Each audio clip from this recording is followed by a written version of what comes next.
Have you ever wondered how people create these silky smooth text animations without using After Effects? Well, they're actually really simple to make, and today I'm going to show you how to make 3 of these smooth text animations in Davinci Resolve. To create the letter by letter animation, what you're going to want to do is drag in a text plus node and then customize it however you like. Once you've customized it, what you're going to want to do is open it in the Fusion page. Once you're in the Fusion page, make sure you have this node selected and then right click in this grey box and select follower. This will then unlock the modifiers tab. And what you're going to want to do straight away is up the delay to around 2. Next, go on the transform page and make sure the transform is characters. Then, go on 30 frames ahead, keyframe the offset, go back onto the follower page, and then go to the first frame and keyframe it as well.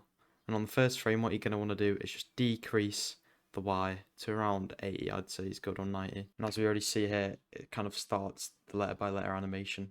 But as you may see, it is quite choppy, so what you're going to want to do, click the spline editor here, click this button to zoom to fit, click on the box, click Ctrl A, S, then click T, turn the ease in to about 90 and the ease out to 0, which makes the animation look smooth. So next what we're going to want to do is go onto the shading tab, go on your 30th frame, keyframe the opacity, go to the first frame, and then keyframe the opacity again and turn it down to 0. So then give the text a nice fade in. And then finally, to add some blur on the animation, what you're going to want to do is go on the Tools tab, scroll down until you see Softness.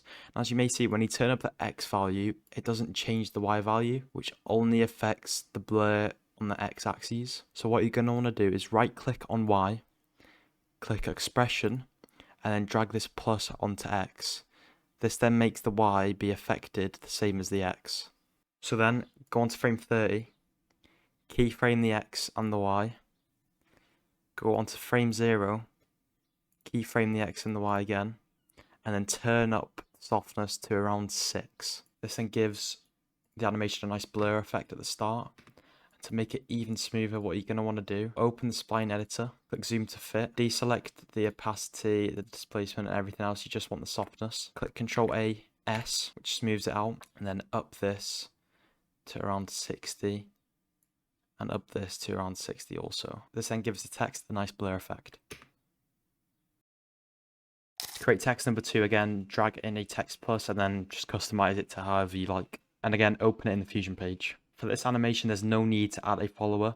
So what you're going to want to do is go on the transform page, and then again, go on frame 30, keyframe the offset, go to frame 0, and turn down the Y to around 90, which then gives the animation a up effect. But to make it smoother, again, go on the spline editor, zoom to fit, click Ctrl A, click S to smooth it out, click T, and then change the ease in to 90, and change the ease out to 0.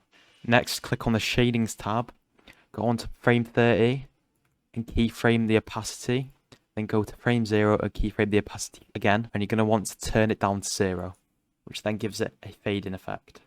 To then finally add blur like we did to the last one, go on the softness, right click the Y, click expression and then drag the plus to the X, then go on to frame 30, keyframe the X and Y, and then go on to frame 0, keyframe the X, and then turn it up to 6 like we did before. You're then going to want to go on the spline editor, deselect the opacity and the displacement, so just have the softness selected. Zoom to fit, then select this last keyframe, hold shift and drag it to the left a tiny bit till it reaches this 20. And then the animation should look like this. To create the final effect, which is a word by word up animation, again, just drag in another text plus node and then customize it to however you want to be.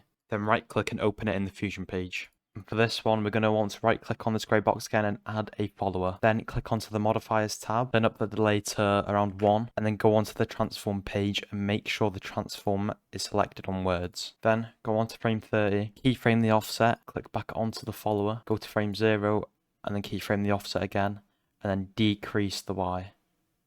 Then open the spline editor again, zoom to fit, Ctrl A, S, T, make sure the ease in is 90 and the ease out is 0, which makes it look like this.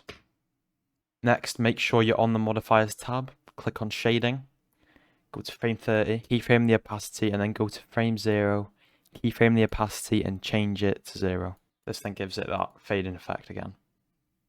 Finally, go on the Tools tab instead of the Modifiers tab.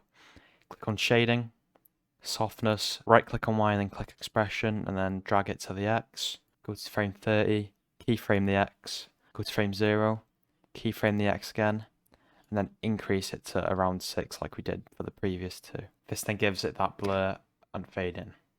And that is how to make these 3 text effects in Davinci Resolve.